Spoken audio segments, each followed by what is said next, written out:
Ang title po ng lesson natin ngayon ay may pamagat na pag may tiyaga ay may nilaga. Popular yan mga kapatid. Mukhang may idea na kayo rito. Ang sabi ng mga version ng Biblia natin gagamitin ay ang bagong Biblia at ang New American Standard Bible. Ang title natin ngayon mga kapatid ay hinango natin yan. Actually, isang matandang salibikain yan nating mga Pilipino. Ano ba ibig sabihin yan? Ito yung isang paliwanag dyan mga kapatid. Ang ibig sabihin ng pag may tiyaga ay may nilaga, ibig sabihin kung may pagsusumikap ka sa iyong buhay, kung magsisikap ka lang, kung pilit mong lalampasan ang mga pagsubok sa iyong buhay, lahat ay titiisin mo para maabot lang ang iyong mga pangarap, ay tiyak na ikaw ay magtatagumpay balang araw. Maring hindi eksaktong pangarap mo matupad sa iyo, pero magtatagumpay at magtatagumpay ka. Totoo ito mga kapatid. Yung sipag at tiyaga, kailangan natin. Magkakambal na salita yan. Sipag at tiyaga. Pag wala sipag, wala tiyaga. Pag may sipag ka, may tiyaga ka. Siyempre. Marami ng success stories tungkol dito. At tulad halimbawa, itong example ko sa inyo, in general to, no?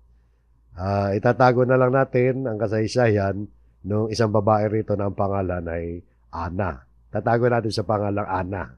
Pero marami makaka-relate dito. Alam nyo, nag-aaral na mabuti si Ana. Kahit may hirap lang siya, pilit niyang sinisikap. Nagtsatsaga siya na makapagtapos ng kanyang pag-aaral. Nandyan yung naglalakad siya na malayo patungkol sa paaralan kasi wala siyang pamasahe. At nagtitiis siya na pumasok kahit walang baon. Naglalako siya ng tinapay pag walang pasok sa eskwela para may pambili siya, panggasto sa mga projects sa kanilang paaralan. Dumating ang araw ng pagtatapos, graduation day, at si Ana ay nagtapos na may karangalan. Ibig sabihin, matataas ang grade niya. At dahil matataas ang grade niya, ay agad siya nakakuha ng magandang trabaho. Kaya naman ngayon ay malaki na ang naitutulong niya sa kanyang pamilya. Maayos na kanyang buhay, nabibili na rin niya ang mga bagay na nais niya. Yan mga kapatid ay isang halimbawa ng kung may tiyaga ay may nilaga. At marami, alam ko, ang nakarelate sa atin ng kwentong yan ni Ana. Maraming ganyan sa atin mga kapatid. Ngayon, bagamat ang kwento natin ay may tungkol sa pisikal at material na pangailangan, no? Yung naging example natin, pero mga kapatid, maraming katotohanan din na makikita natin sa Biblia tungkol sa kasipagan at katamaran. Katulad dito sa Hebreo, ito, spiritual and material na kasipagan to. Material yung physical, yung sa buhay natin sa araw-araw. Kasi hindi naman po pwedeng masipag ka sa iyong pananampalataya sa spiritual, tapos tamad ka naman sa iyong pang-araw-araw na pamumuhay. Hindi pwede yan mga kapatid. Kung talagang nagsumikap ka na umunlad ng pananampalataya mo, umunlad din ang iyong kasipagan sa buhay. Hindi ka magiging tamad. Kasi matututunan mo ang lesson na katulad dito na pag-aaralan natin. Tingnan niyo mga kapatid. Ang sabi sa Hebreo 6:12, upang kayo'y huwag maging mga tamad, kundi mga tagatulad kayo sa kanila na sa pamamagitan ng pananampalataya at ng pagtitiis ay nagmamana ng mga pangako. Yung pagtitiis, patience, yan pagtsatsaga. Pwede rin pagtsatsaga yan, yung katumbas na salita niyan sa Tagalog. Pag may tiyaga, may nilaga. Pero dito, tinutukoy rito, spiritually, number 1. At siyempre, damay ang ating pamumuhay sa araw-araw. Damay yung pamumuhay na physical, physical life natin. Hindi lang religious life natin yan. Na wag maging mga tamad. Tularan daw natin yung mga sa pamamagitan ng faith, hindi lang faith, at ng pagtitiis. Patience. Faith and patience ay nagmamana ng mga pangako ng Diyos. So yun po mga kapatid, no? Yung kasipagan, pagtsatsaga ay nagmamana ng mga pangako. Pero spiritual yan, may kaugnayan din sa ating pamumuhay sa araw-araw.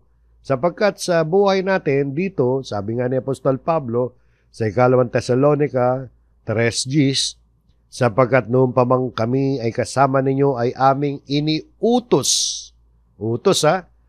Utos, order, sabi.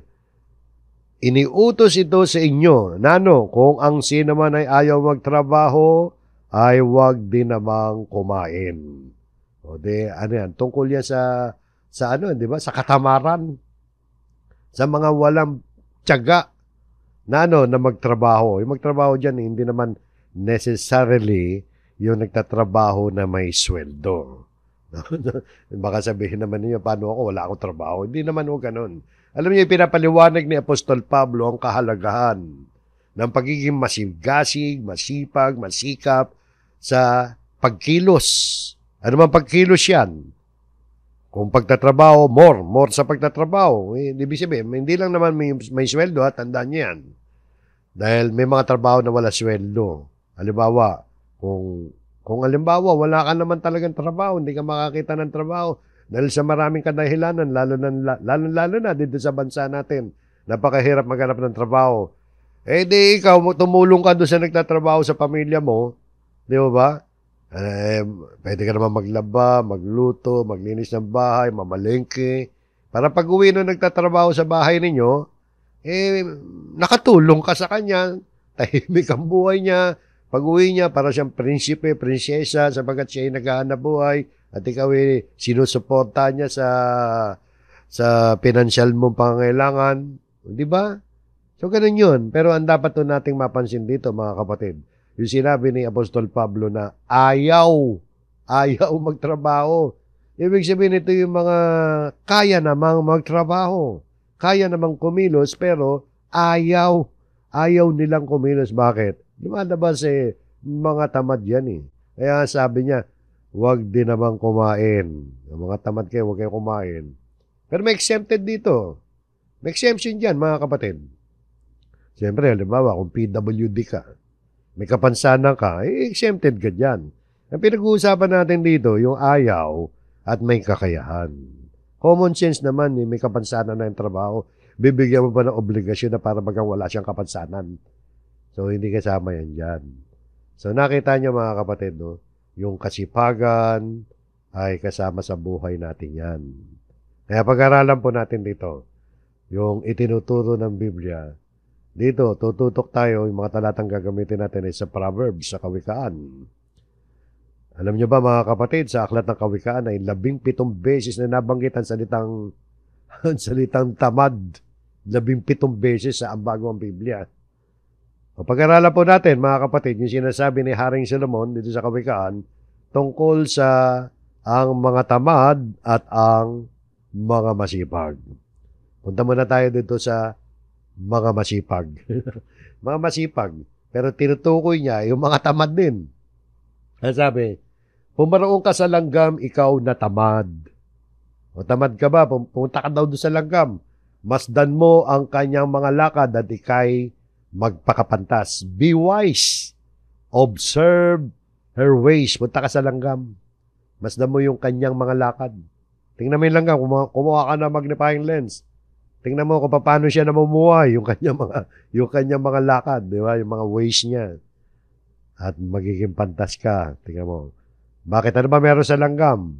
Bukod sa may hilig sila sa asukal, sa 6-7, na bagamat walang puno, tagapamahala o pinuno, kahit wala silang leader, kahit wala nagmamando sa kanila, ano kanilang ginagawa?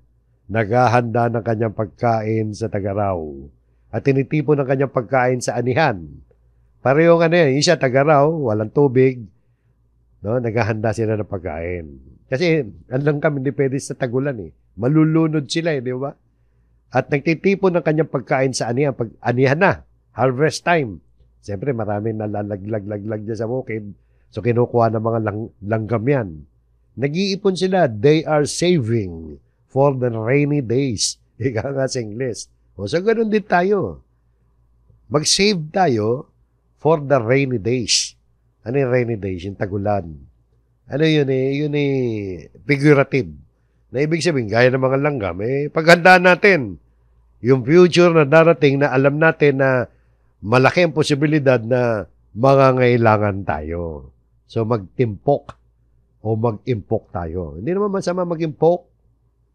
Basta wag lang naman yung sobrang sub-sub ka sa pag-iimpok Halimbawa, pagandaan mo yung, halimbawa, may anak ka, nag-aaral, nagbabayad ka ng tuition, lalo na sa koleyo, at mga baon yan. Alam mo na sa ganitong buwan, pasukan. Mag-ipon ka. Huwag kang gastos ng gastos. Tingnan mo yung, baka mamaya pag dumating yung panahon na yun, alam mo naman darating yun dahil mag-aaral yung anak mo, wala kang pang gastos. Mamumroblema ka talaga dyan. Ayun lang, pagdating ng bill ng mga bills natin sa buhay, yung Meralco at saka yung Maynilad, bayad sa kuryente, bayad sa tubig, buwan-buwan, alam mo naman darating yan. Magtabi ka ng pera para dyan. Para ka langgam, nag-iipon ka dahil alam mo, may tag-ulan na darating. So, gano'n niya mga kapatid, no? Pumaroon daw tayo sa langgam. Tayo na tamad. Kung tamad tayo, gayahin natin yung langgam. Kaya sumunod na talata pa rito, ang sabi rito. Tingnan yung sumunod na verse. Hanggang kailan ka hihiga? Hihiga riyan o tamad? Kailan ka babangon sa iyong pagkakatulog? Hanggang kailan ba? Puro kahiga, tulog ka ng tulog, kain tulog. Hindi lang nabanggit yung kain tulog o tamad. Di ba? Ito pa sabi, kaunting pagtulog, kaunting pagidlip, kaunting paghalukip-kip ng mga kamay upang magpahingalay. Yung paghalukip-kip ng mga kamay, di ba? Yung folding of hands. Parang pag natutulog kayo, sarap na sarap ka, tumutulo pa yung laway mo. Yung talagang mahimbing na himbing ang tulog mo. Puro ka na nagtulog. Sobra sa 8 oras na tulog mo. No? Sabi rito, sa gayoy, ang karukaan ay darating sa iyo na parang magnanakaw. At ang kasalatan na parang lalaking may sandata. Ibig sabihin, mga kapatid, maghihirap ka. Sapagkat yung kahirapan o yung poverty karukaan, darating na para magnanakaw yan, mabibigla ka na lang. Dahil para magnanakaw, yung magnanakaw yan eh. Hindi naman nagpapaalam yan, ang bibigla yan eh. Magugulat ka na, naghihirap ka na. At ang kasalatan na parang lalaking may sandata. May sandata pa, may tabak. Yung kasalatan. So yun. Yung sunod-sunod na talatang ito, mga katulad din yung sinabi rito ni Haring Solomon, dito, no? Usad pa tayo. Sa Kawikaan 19:15, ang katamaran ay nagbubulid sa tulog na may himbing at ang taon tamad, gutom ay daranasin. Ayan, magugutom ka talaga pag tulog ka ng tulog. Pag gising mo, gutom ka, wala ka pala makakain. So, yun yung tamad. Tinulad ni Haring Solomon doon sa mahilig lang matulog na hindi naman kumikilos, tamad kumilos. Sa Kawikaan 16:14, ganyan diware, yung mga mahilig sa tulog na hindi naman kumikilos, yung mahilig sa, hindi mo masama matulog, mahilig ako matulog eh. Lalo na pag pagod ako. No, yan ang isa sa pinaka-paborito ko. No? Pero tatrabaho tayo mga kapatid. Pagkatapos na mahabang buong araw kinasasabikan kong humiga. Dahil pagod ako gusto kong matulog, manood na lang, tapos hanggang sa makatulog. Siyempre, pagod ka ilang oras naman tayo nagtatrabaho. Mahigit 12 oras sa araw tayo nagtatrabaho. So, ganun yun mga kapatid. No? Hindi masama matulog. Hindi natin sinasabi masama matulog. Yung sinasabi natin dito, yung tulog ka ng tulog dahil tinatamad ka, tamad ka kasi talaga. Ayaw mo. Yung sinasabi ni Pablo na ayaw mo na magtrabaho. No? Tingnan nyo. Itinulad pa ni Solomon sa pintuan yung taong tamad. Kaugnay sa kanyang pagkakatulog. Kung paano ang pintuan ay pumipihit sa kanyang bisagra. Gayon ang tamad sa higaan niya. May hardware na pala nun, mga kapatid. Kasi may bisagra na yun. Ano yung bisagra? Yun nasa pintuan. Hinges. Diba? Yun nasa gilid ng pintuan. Halos lahat ng pintuan natin may bisagra. Maliban na lang kung sliding door yung pintuan ninyo. Pero pwede din sa sliding door doon na walang bisagra. Yung diwa rito. Ano ba nangyayari sa pintuan? No? At doon sa higaan. Sa pintuan, pihit ng pihit yan, di ba? Close, open, di ba? Yung pinto. Pero hindi umaalis sa kanyang kinalalagyan. Bakit? Nakakabit yung bisagra. Di ba? Maski naman yung sliding doon. Close, open, hindi naman umaalis sa kinalalagyan niya. O ganun din yung tao. Yung tao na tamad, na nasa kanya higaan. Pihit sa kaliwa, pihit sa harapan, pihit sa kanan, pihit sa kaliwa, pihit, paikot-ikot lang yan. Na ano, gaya ng pinto, walang pinatutunguhan. Ganyan tamad mga kapatid. Pihit ng pihit, hindi naman umaalis sa kanyang lugar. Parang pintuan. Nakita niya, ano ibig sabihin yan? Wala patutunguhan yung buhay mo. Para kang pintuan lang yan dahil tamad ka. Sa Kawikaan, 10:26. Ito pa, yung tamad lumalabas dito, yung tamad, nakakairita yan. Doon sa ibang tao. Kung paano ang suka, vinegar, sa mga ngipin at ang usok sa mga mata, gayon ang tamad sa mga nagsusugo sa kanya. Tinignan ko sa internet to bakit ba ganyan pagkakasulat yan? Vinegar, isang uri ng acid yan. Acid. Yung acid, mga kapatid, nakapuputi yan, nakalilinis ng ipin yan. Yung suka. Pero wag niyong gagamitin yan. Bakit? Nakasisira ng enamel yan Yung bumabalot doon sa ipin natin. Hanggang sa mabura na yon, madali na masisira yung ipin. So, ganun yung tamad. Parang suka sa mga ngipin. At usok sa mga mata. Yung usok, di ba? Yung masakit sa mata ang usok. Anong lumalabas dito, mga kapatid? Parang nakakairita. Yung pakiramdam ng ibang tao doon sa taong tamad. Doon sa nagsusugo sa kanya. Yung nag-uutos sa kanya. Parang naiinis. Kaya inisan ka pag tamad ka. Nakakatamad ka naman utusan. Di ba? Ibig sabihin, parang may inis lang ako sa iyo Uutusan kita, ako na lang ang gagawa niyan. Tamad-tamad mo.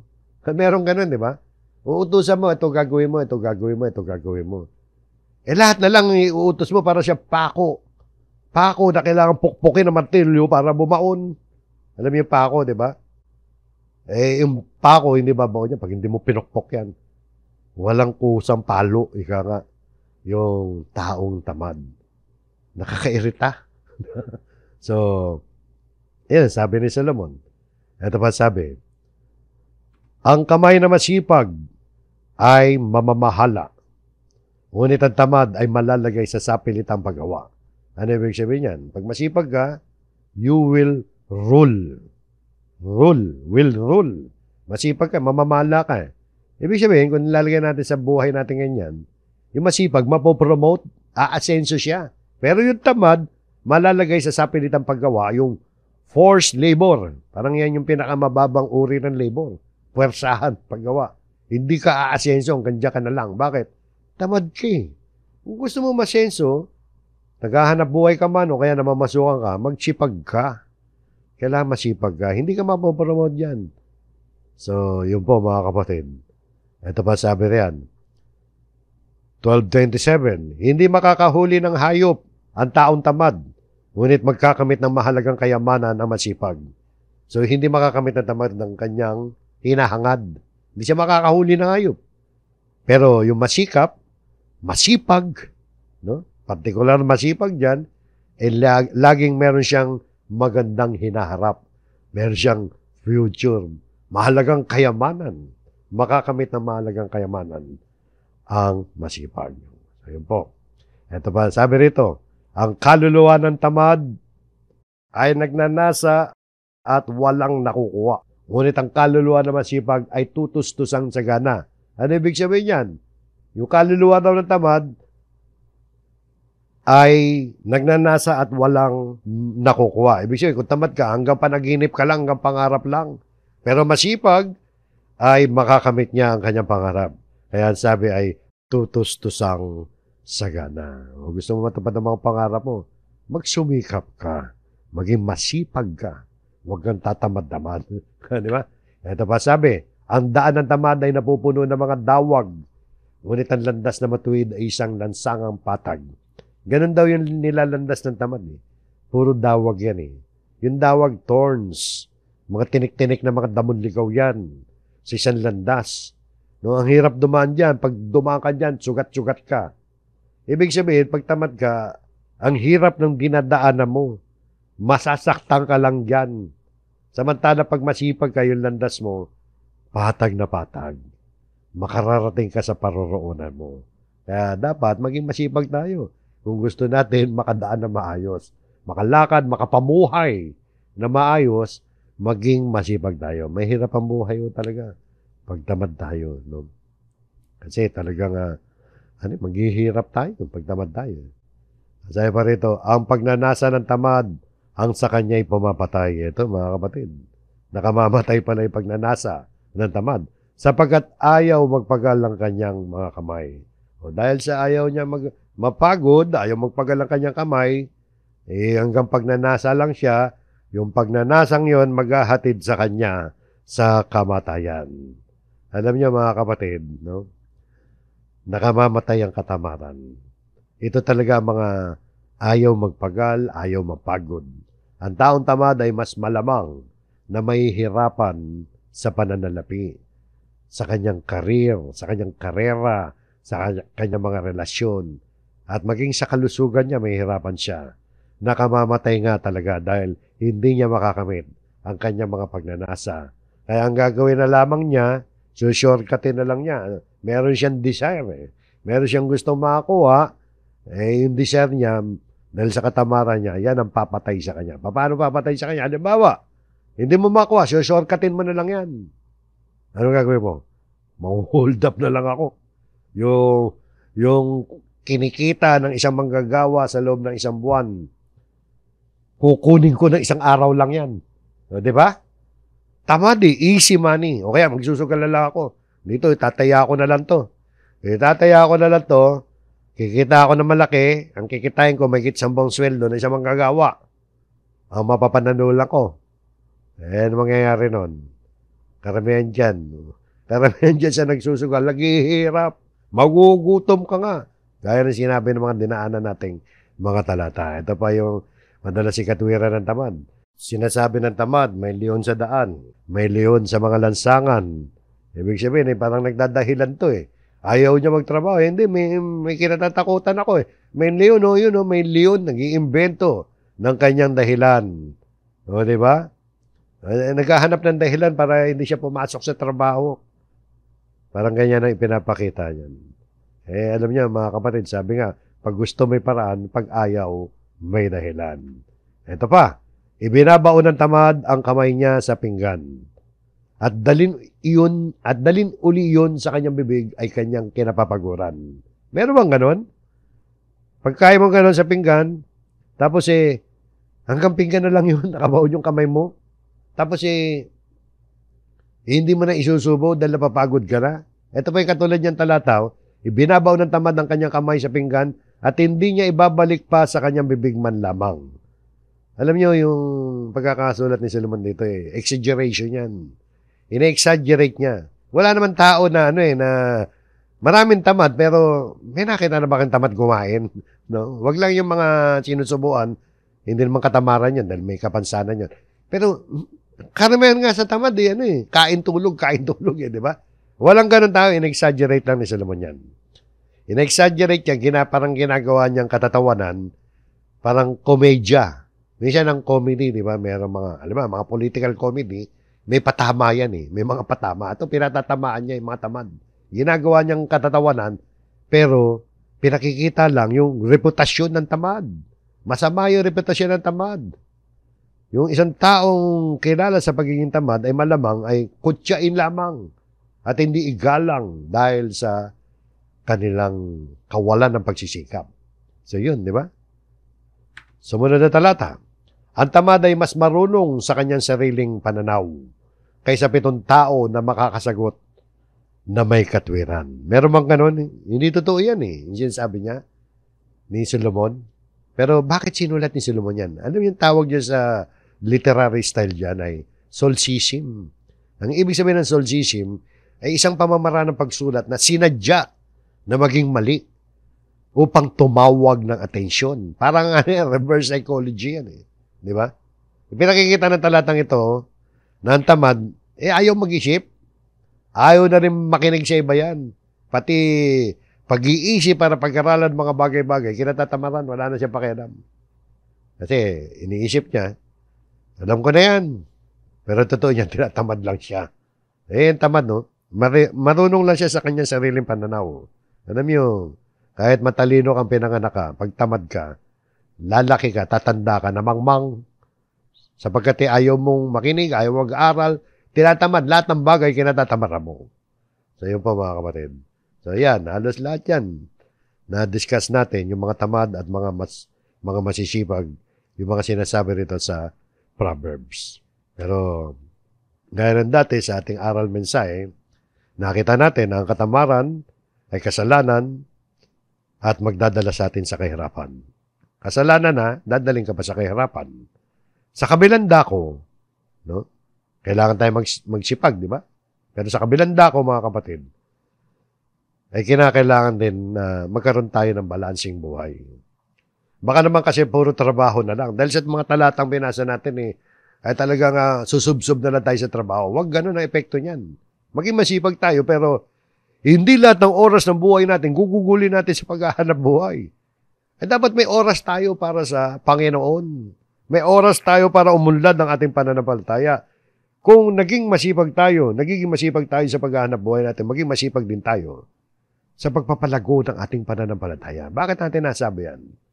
Sabi nga rito ng ating Panginoon sa Kristo, sapagkat mapapakinabangan ng tao na makamtan ang buong sanlibutan at mapapahamak ang kanyang buhay. Alam mo yun, itong talatang babasahin natin, 8:36 yan. Dire-diretso hanggang 38. No? Magkakaugnay yan.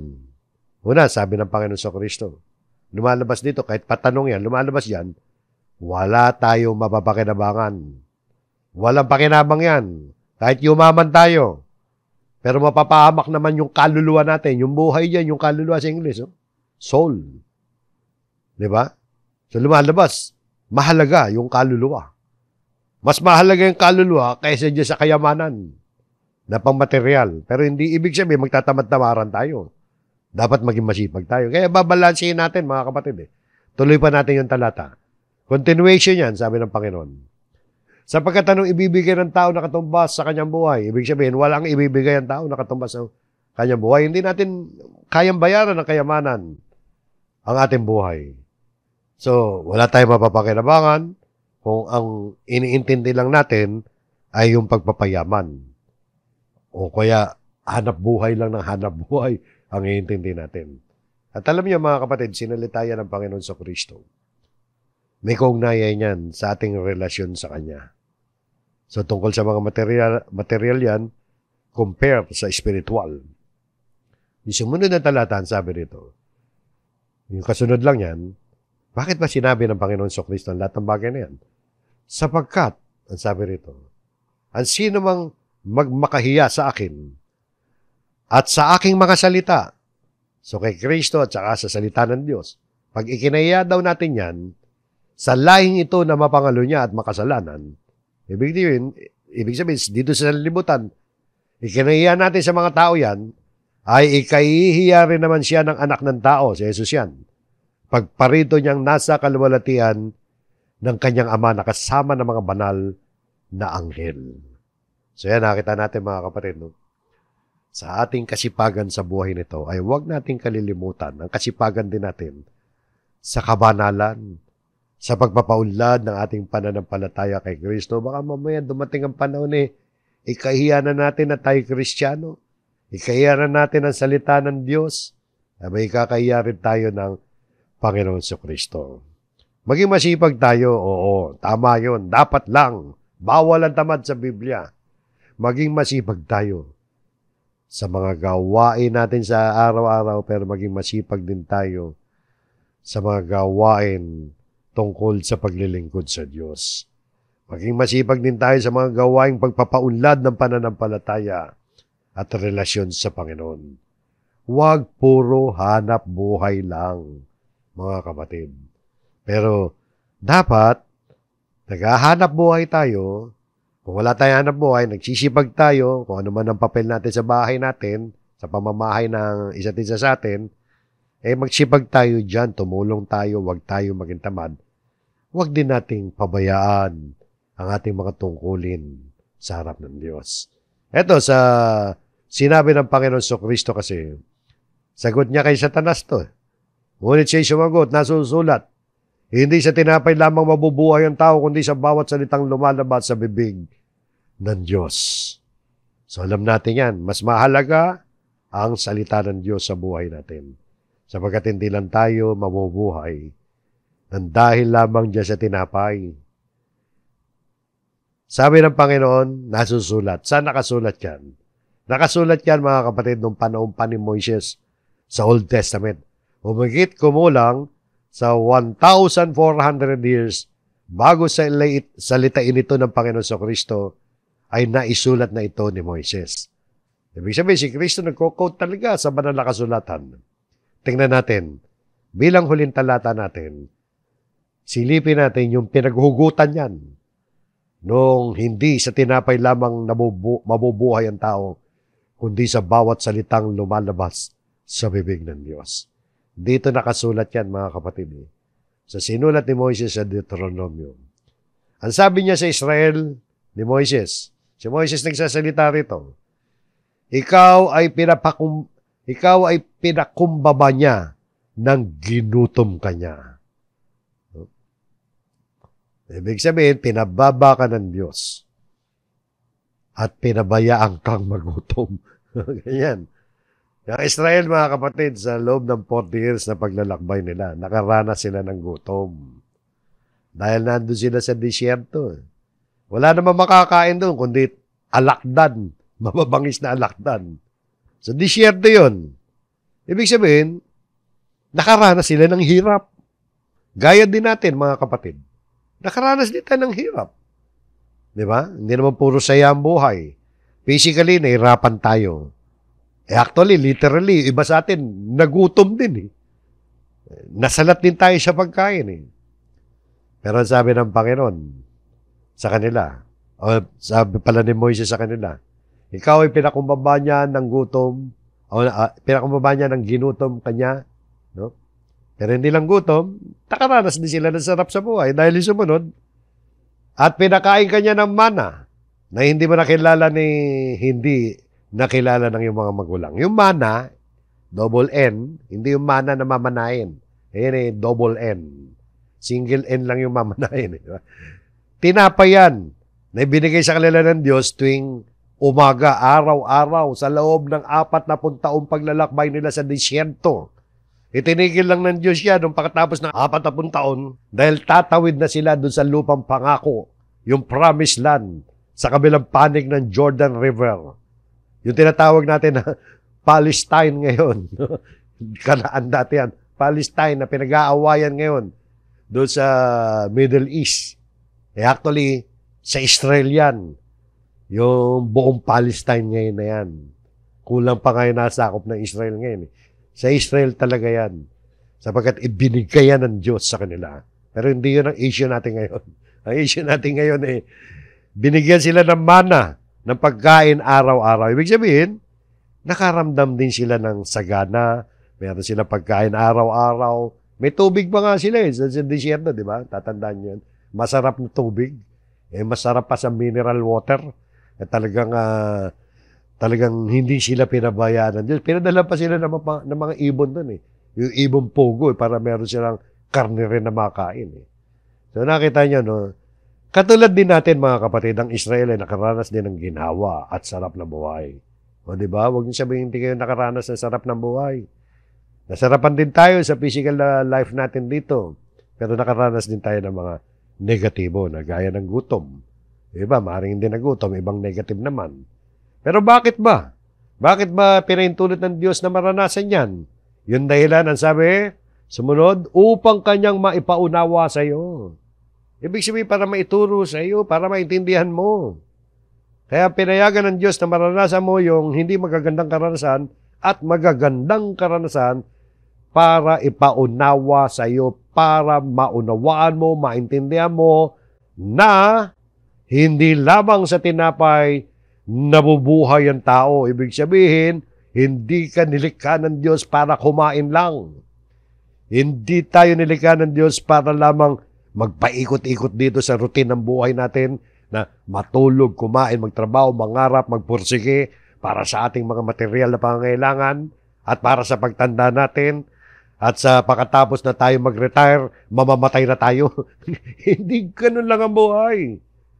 Habang tayo nabubuhay rito, hindi lamang sa tinapay nabubuhay ang tao, kundi sa bawat salitang lumalabas sa bibig ng Panginoon. Nasaan ba yung salitang lumalabas sa bibig ng Panginoon? Ipinasulat niya sa Biblia. Kaya sa ating aralin ngayon mga kapatid, ang kasipagan, mahalaga yan.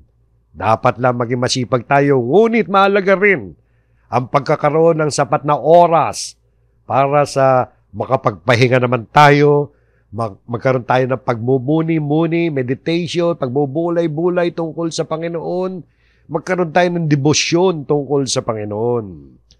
Kailangan balanse yan. Huwag nating pababayaan yung ating mga trabaho, okay, mga responsibilidad natin sa buhay.